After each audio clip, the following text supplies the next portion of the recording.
Satu unit rumah kios dari papan di Muna Barat, Sulawesi Tenggara ludes terbakar. Peristiwa kebakaran ini terjadi di Desa Lailangga, Kecamatan Wadaga, Jumat, 11 April 2025. Pagi. Beruntungnya dalam insiden ini tidak ada korban jiwa, hanya saja kios berdinding papan tersebut rata dengan tanah.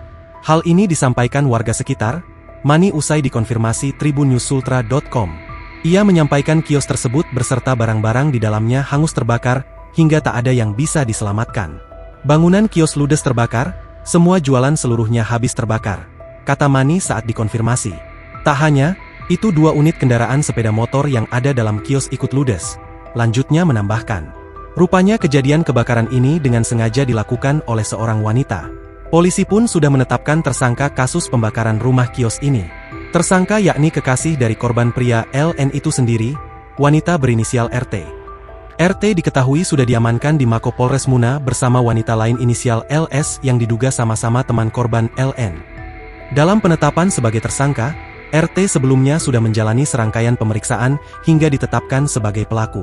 Hal ini disampaikan Kasih Humas Polres Muna, Ibda Bahrudin usai dikonfirmasi tribunnews.sultra.com, Sabtu, 12 April 2025, malam. Satu pelaku wanita inisial RT sudah ditetapkan sebagai tersangka pembakaran rumah warga di Desa Lailangga, Wadaga, kata Ibda Bahrudin.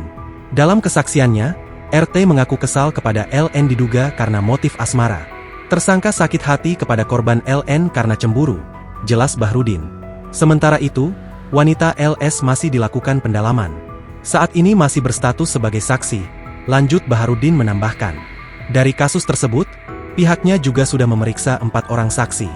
Download Tribun X sekarang.